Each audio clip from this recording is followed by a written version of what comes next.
فاستوى وهو بالأفق الأعلى. قرآن مجید کہتا ہے فلا اقسم بمواقع النجوم وإنه لقسم لو تعلمون عظيم إنه لقرآن كريم في كتاب مكنون لا يمسه إلا المطهرون تنزيل من رب العالمين. یہ قرآن مجید محمد رسول اللہ صلی اللہ علیہ وسلم کا بنایا ہوا نہیں ہے. پیارے آقا کے اوپر قرآن مجید وحی کے ذریعے اترا. پیارے آقا نے جو کچھ فرمایا ان هو الا وحی یوحا، وحی کی گئی. کس نے سکھایا؟ علمہ شدید القوی، بہت طاقتور، ذو مرۃ فاستوى وهو بالافق الاعلى.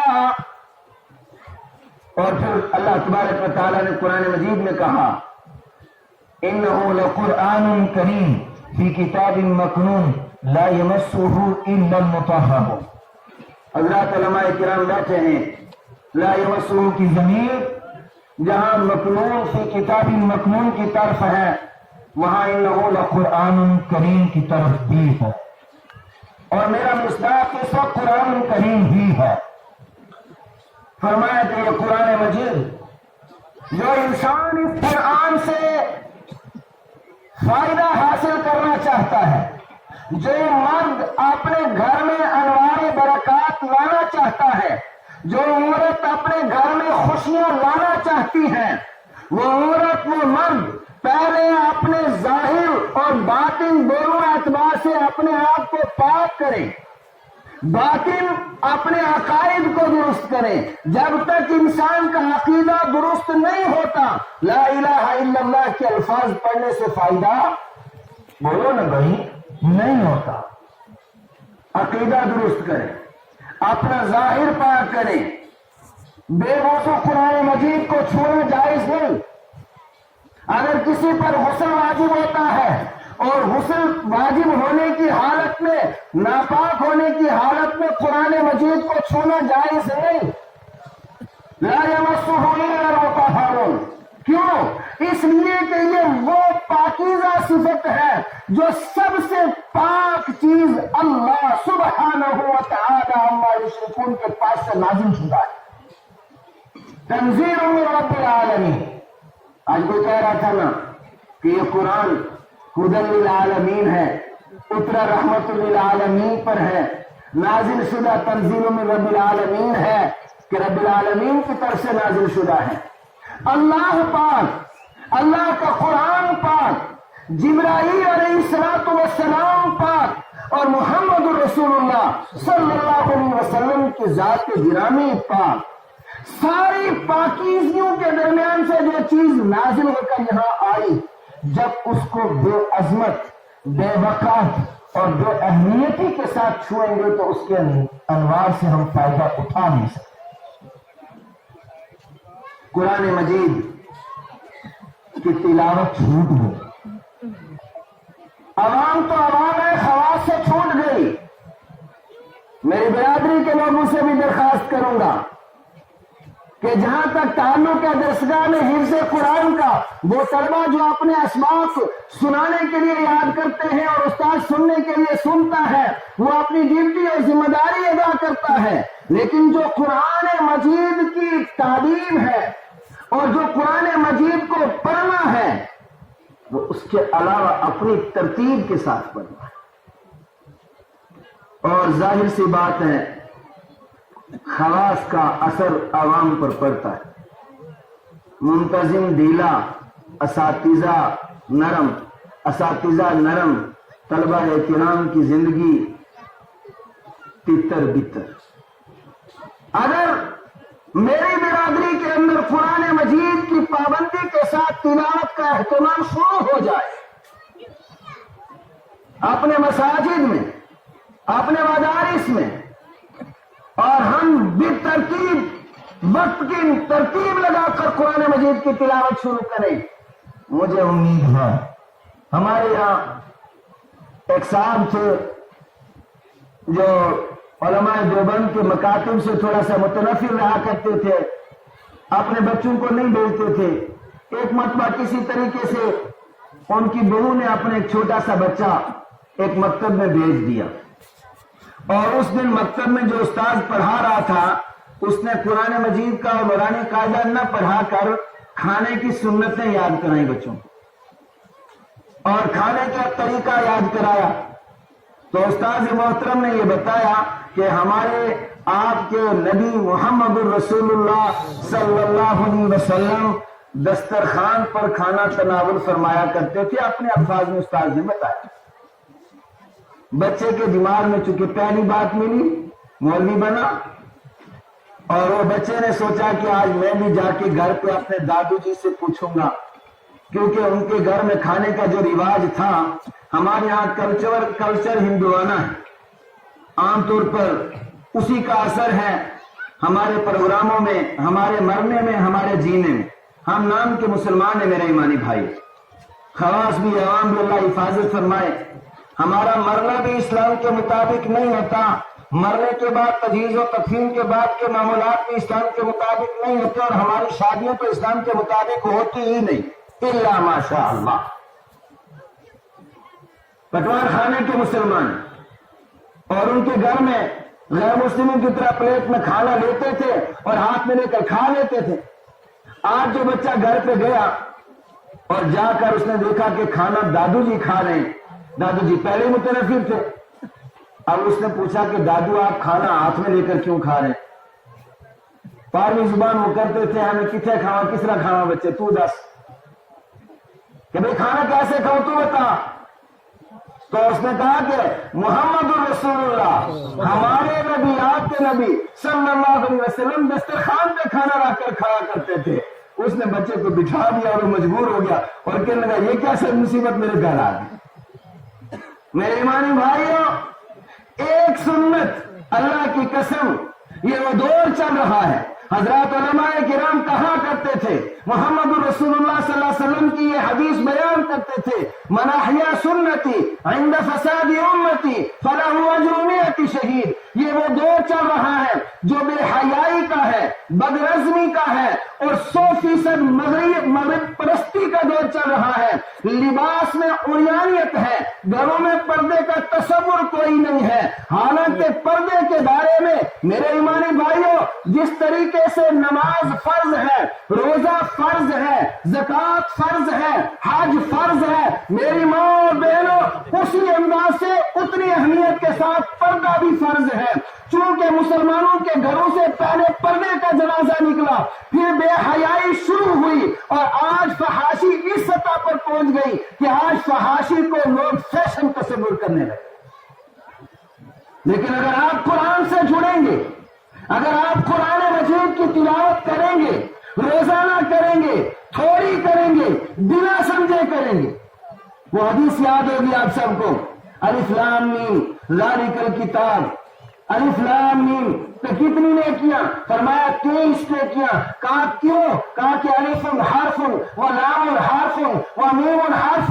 الف لام میم یہ ایک حرف نہیں 3 حرف ہیں. اگر کوئی مسلمان عظمت اور محبت کے ساتھ بنا نماز کے الف لام میم پڑھتا ہے تو 30 نیکیاں ملیں گی, اور اگر نماز میں پڑھتا ہے تو اس کو 150 نیکیاں ملیں گی. بنا مطلب سمجھے اگر آپ قرآن مجید پڑھیں گے تو یقین مانیے کہ یہ عظیم و قرآن وہ قرآن ہے کہ اس کی برکت سے غیر محسوس طریقے پر دلوں میں پردے کی عظمت پیدا ہو, دلوں میں بے حیائی کے خلاف آواز پیدا ہوگی. ساری دنیا شیطان کو کوستی ہے, اور میں کہا کرتا ہوں اب شیطان کو کیوں کوستے ہو, اس لیے کہ اب ہماری حرکات اس سطح پہ پہنچ چکی ہیں کہ وہ ہمارے شرمندگی کے ہنستا ہے. آج کا انسان شیطان سے پریشان نہیں, اپنی بری عادتوں سے پریشان ہے, اپنے گناہوں سے اتنا پریشان ہے, وہ اپنی نفس کی وجہ سے اتنا ملوث ہو چکا ہے کہ اب شیطان کو محنت کرنے کی ضرورت نہیں ہے. اور اس کا سبب صرف اور صرف قرآن مجید کا چھوٹ جانا. قرآن مجید کی تلاوت چھوٹ گئی. اللہ نہ کرے میں سوال آپ سے نہیں کرتا اور آپ مجھے جواب نہ دے. سوال اس لیے کرتا ہوں کہ سوال نصف العلم. میرے سوال کے بعد جب آپ سوچیں گے تو کچھ جواب آپ کا اندر آپ کو دے گا. کیا عورتوں میں مردوں میں ایسے کتنے لوگ ہوں گے کہ جنہوں نے علماء کے بغیر کہ جنہوں نے ایک سال میں ایک قرآن بھی پڑھا ہوگا؟ اللہ ماشاء اللہ. اور جو ہوں گے نا وہ بھی سن لیں. جو ہوں گے وہ ہوں گے کہ جنہوں نے اپنے انداز سے قرآن مجید پڑھا. دیکھو میں ایک بات سے آپ کو بات سمجھا دوں. جو لوگ جو زبان بولتے ہیں، کشمیری بولتے ہیں، پہاڑی زبان بولتے ہیں، اور گجر لوگ گوجری زبان بولتے ہیں. اب ان زبانوں کو ان کا استعمال کرنے کے علاوہ والا کوئی آدمی، جیسے کوئی انگریز اگر کشمیری میں بات کرنے کی کوشش کرے اور اس کو الفاظ کا ترجمہ یاد نہ ہو اور وہ ٹوٹی پھوٹی کشمیری بولے یا ٹوٹی پھوٹی پہاڑی بولے اور کہیں کو کہیں سے جوڑ دے، آپ سب کو اچھا لگے گا کہ اس پہ غصہ آئے گا؟ غصہ آئے گا. اس لیے غصہ آئے گا کہ میں کہا کرتا ہوں کہ زبان ماں کا نام ہے. ہر حلالی کو اپنی زبان سے پیار ہونا یہ ماں سے محبت کی دلیل ہے میرے نزدیک. اور قرآن مجید عربی زبان میں ہے. اور عربی کس کی زبان ہے؟ اللہ کی. بولو سارے، عربی کس کی زبان ہے؟ اللہ کی. اور عربی زبان ہے محمد الرسول اللہ صلی اللہ علیہ وسلم کی. اور عربی زبان ہے اہل جنت کی. کس کی زبان ہے؟ اہل جنت کی. تو اللہ کی زبان کو جب آپ استعمال کریں گے اپنے انداز میں تو اللہ خوش نہیں ہوگا، اللہ راضی نہیں ہوگا. اس زبان کے فائدے آپ نہیں اٹھا سکتے. اس لیے تو کہا نا کہ اقرأوا القرآن کما انزل. سمجھے کہ نہیں؟ قرآن مجید میں خود قرآن نے کہا وَرَتِّلِ الْقُرْآنَ تَرْتِيلًا. قرآن مجید کو ٹھہر ٹھہر کر پڑھو.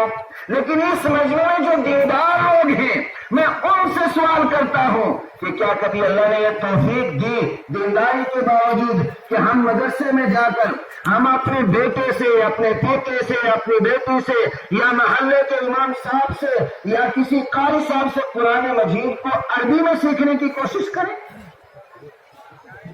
جو دیندار طبقہ ہے وہ قرآن مجید کو اسی انداز میں پڑھتا ہے جس انداز میں آج سے بہت پہلے پڑھا جاتا تھا. میرے بھائیوں، قرآن مجید کو قرآن کے قاعدے اور ضابطے کے ساتھ پڑھنا فرض ہے.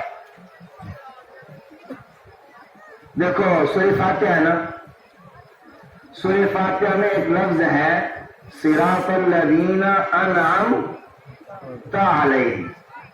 اب اگر کوئی انعمت پڑھ لے اور ان مفتیان کرام کے پاس آپ فتویٰ لے کر آئیں تو یہ سارے مفتی کہیں گے کہ اگر اس نے جان بوجھ کر پڑھا ہے تو یہ کافر ہو گیا انعمت پڑھنے پر، اور اگر غلطی سے پڑھا ہے تو بھی یہ فسق اور فجور ہو گیا ہے، اللہ سے معافی مانگنے کی ضرورت ہے. اور اگر الحمد کو الحمد پڑھ لے اور رب العالمین کو رب العالمین پڑھے. عالمین کا معنی عالم ہے پوری دنیا، اور اعلیٰ کے معنی وہ کچھ اور ہے. اسی طریقے سے صراط الذین صاد کے ساتھ راستے کے معنی میں آتا ہے، سین کے معنی میں مفتیوں سے پوچھو کس کے معنی میں آتا ہے. تو قرآن مجید سے امت متفقہ طور پر بہت دور ہوگی. جو میں کہنا چاہتا ہوں ضرورت ہے ٹھاٹھی والوں ہمیں اس بات کی کہ ہم اس پیغام کو عام بھی کریں اور ہم قرآن مجید کو عربی زبان میں سیکھنے کی کوشش کریں. آپ حضرات میں سے کتنے لوگ ایسے ہیں کہ جو آج کے اس مجمع میں ہاتھ کھڑے کر کے یہ اشارے کرتے ہیں، یہ ارادے کرتے ہیں ہیں کہ ہم انشاءاللہ قرآن مجید سیکھنے کی کوشش کریں انشاءاللہ۔ میرے بھائیو، قرآن مجید سیکھنے کی کوئی عمر نہیں، اور قرآن مجید کو سیکھنے میں کوئی شرم نہیں۔ اگر کوئی ہنستا ہے وہ نادانی سے ہنستا ہے، وہ انجانے پن کی وجہ سے ہنستا ہے، وہ اپنی بے وقوفی اور حماقت کی وجہ سے ہنستا ہے، ورنہ اللہ تبارک و تعالیٰ کی طرف سے اس قرآن مجید کے متعلق یہ بشارت ہے کہ اگر کوئی بوڑھا، اگر کوئی بزرگ، اگر کوئی نوجوان جو قرآن مجید کو پڑھنا نہیں جانتا اور اس نے ارادہ کیا آج کی مجلس میں بیٹھنے کے بعد کہ میں اپنا قرآن مجید 100% صحیح کروں گا، اور وہ صحیح کرنے کے لیے نکل پڑا اللہ کی راہ میں، اور وہ صحیح نہ کر سکا اور وہ مر گیا، میرے اللہ کا وعدہ ہے کہ کل قیامت کے دن صحیح قرآن مجید پڑھنے والوں کی جو فضیلت ہوگی وہ اس کو حاصل ہوگی۔ قرآن مجید پڑھنے والے دو طرح کے ہوتے ہیں، ایک قرآن مجید پڑھنے والے حفاظ کرام خوش نصیب ہوتے ہیں، ان کے بارے میں تو حدیث پاک میں آتا ہے یقال لصاحب القرآن یوم القیامہ اقرا ورتقی ورتل کما کنت ترتل فی الدنیا فإن منزلک عند آخر آیۃ تقرؤها، کہ قرآن مجید پڑھتا جا اور جنت کی سیڑھیوں پر چڑھتا جا۔ تھوڑی سی توجہ چاہوں گا، آپ حضرات کی توجہ ادھر ادھر ہوگی۔ قرآن مجید پڑھتا جا۔ آج کل سماج میں ایک اور برائی شروع ہو گئی کہ حفاظ کرام جب حافظ بنتے ہیں وہ سوچتے ہیں کہ ہم نے حفظ کر لیا اور اب ہمیں آگے پڑھنے کی ضرورت نہیں۔ آپ سن رہے ہیں میری بات؟ میرے بھائیوں، حافظ پڑھنے سے اس نے اپنے خاندان کے لیے اور اپنے ماں باپ کے لیے تو جنت واجب کر دی، لیکن اس کو جنت کب ملے گی؟ جب تک مرتے دم تک یہ قرآن مجید کو پڑھتا اور اس پر عمل کرتا رہے گا۔ ورنہ اگر کسی حافظ نے قرآن مجید حفظ کیا، حفظ کرنا فرض نہیں، میں مجمع میں عرض کروں، لیکن حفظ کرنے کے بعد اس کو یاد رکھنا لازم اور ضروری ہے، اس لیے کہ اگر کوئی حفظ کرنے کے بعد اس کو بھول جاتا ہے، کل قیامت کے دن اونٹے وہ گھسیٹ کر اس کو جہنم میں ڈالا جائے گا۔ اور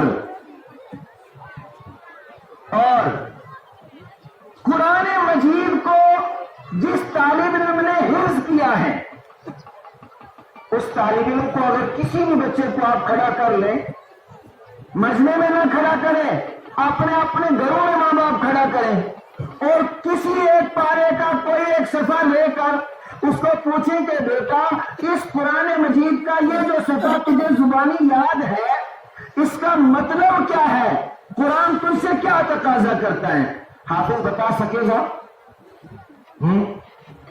تاکوں میں سجایا جاتا ہوں، آنکھوں سے لگایا جاتا ہوں، جس طرح سے طوطا مینا کو کچھ بول رٹائے جاتے ہیں، اس طرح پڑھایا جاتا ہوں، اس طرح سکھایا جاتا ہوں۔ یہ قرآن مجید تو اس لیے حفظ کروا دیا کہ جیسے گھر ہوتا ہے نا، گھر، ایک گھر کے اندر ایک آدمی نے بڑا اچھا خوبصورت مکان بنایا اور اس مکان کو تالا لگا کے گھر سے آدمی چلا آیا، وہ گھر کچھ دنوں میں ویران ہو کر گر جاتا ہے، اور بہت سارے لوگ کیا کرتے ہیں، اس گھر کی آبادی کے لیے اس میں کچھ لوگ بسائے جاتے ہیں، کہا کہ اس کی لائٹیں چالو رہے، اس میں جارو لگتا رہے اور اس کو اندر سے تھوڑا سا یہ خراب ہونے سے بچ جائے۔ جس سینے میں قرآن چلا جائے وہ سینہ تمام بیماریوں سے پاک ہو جاتا ہے، جس گھر میں قرآن چلا جائے وہ گھر جنات سے، شیاطین سے پاک ہو جاتا ہے۔ ہمارے گھروں میں آج کل جو جنات کی بیماری بہت زیادہ ہے اور مستورات میں زیادہ ہے، اس کی وجہ ہے، اور اس کی عظیم وجہ آپ دھیان کریں گے، بہت چھوٹی بہت معمولی لیکن بنانے کی وجہ سے بہت بڑی وجہ ہے کہ یہ پیشاب اور پاخانہ، یہ بول و براز، پہلے لوگ گھروں میں نہیں جاتے تھے، یہ باہر پیشاب کرنے جاتے تھے. کیوں؟ اس لیے کہ یہ جنات کی خوراک، خبیث جنات اس کو کھاتے ہیں. اب وہ ان کی خوراک کا ڈھیر پورے کا پورا ڈیپو راشن کا لا کر رکھ دیا کہاں؟ گھر میں. اب جب گھر میں بیڈ روم کے پاس آ گیا خوراک کھانے کے لیے، تو باہر جس کی خوراک ہے اس نے وہاں پہنچنا ہے. آپ کو راشن لینے کے لیے بازار جانا پڑتا ہے. اگر مفتی صاحب ہو، مولوی صاحب ہو، قاری صاحب ہو، کوئی جتنا مرضی بڑا ہو، بھوک لگتی ہے بچوں کے لیے اپنے لیے راشن لینے جانا پڑتا ہے دکان پہ، تو وہ نہیں جائیں گے، وہ بھی اپنی دکان پہ جاتے ہیں. یہ بڑی عظیم بات بتا رہا ہوں. محمد رسول اللہ سب کو بآواز بلند صلی اللہ علیہ وسلم. یہ عظیم اور عجیب و غریب ایک حفاظت کا نسخہ کیمیا بتایا. فرمایا کہ اگر کوئی مرد یا کوئی عورت اگر دعا پڑھ کر بیت الخلا جائے، اللہم انی اعوذ بک من الخبث والخبائث، اتنی سی دعا پڑھ کر کوئی بیت الخلا میں چلا جائے، اللہ وعدہ کرتا ہے اس دن اس مرد اور عورت کے ساتھ کہ خبیث شیطان اس کے اوپر اثر انداز نہیں ہو سکے گا. اور جو پڑھ کر نہ جائے اس کا وعدہ کون لے گا؟ لاؤ پولیس والوں کو لگا دو، سی آر پی لگا دو، بی ایس ایف لگا دو، ساری گنیں لگا دو، دنیا کی سب مشین گنیں لگا دو، جنات کو کنٹرول کریں گی؟ میرے نبی کی ایک عظیم سنت کا کتنا بڑا فائدہ. اب جس گھر میں قرآن مجید پڑھا جا رہا ہے اس گھر کو اللہ تبارک و تعالیٰ خبیث اور شیطان ناپاک جناتوں سے بچاتا ہے. اور یہ عظیم قرآن کتنا عظیم ہے میرے بھائی. ایک حافظ قرآن، حدیث بیان کر رہا ہوں، ایک حافظ قرآن جس نے قرآن مجید پڑھا اور عمل نہیں کیا اور وہ مر گیا اور قبر میں چلا گیا، تو میرے بھائی بات صاف ہے کہ بد عمل کو قبر میں عذاب ہوگا، یہ صاف ہے. اب عذاب قبر آ گیا، ادھر سے سانپ آ گئے، بچھو آ گئے کاٹنے کے لیے، ادھر سے یہ قرآن مجید آ جاتا ہے اور یہ قرآن مجید باقاعدہ ایک شکل بن کر اس عذاب کے سامنے کھڑا ہوتا ہے اور اس آدمی کو ڈنک مارنے سے بچانے کی کوشش کرتا ہے. پھر اس قرآن مجید کی اور اس عذاب کی آپس میں گفتگو ہوتی ہے. وہ عذاب کہتا ہے کہ میں اس لیے اس کو پکڑنے آیا ہوں کہ یہ بد عمل تھا، بد کردار تھا دنیا میں، اور یہ قرآن مجید کہتا ہے کہ بے شک یہ بد عمل ضرور تھا، لیکن چونکہ اس نے مجھے اپنے سینے میں محفوظ کیا تھا، یا مجھے اس کے سینے سے نکال دے یا اس عذاب سے بچا لے. اور اللہ تک بات چاہتی ہے اور اللہ قرآن کی برکت سے اس بد عمل حافظ کو بھی عذاب قبر سے بچا لے. قرآن مجید کی فضیلت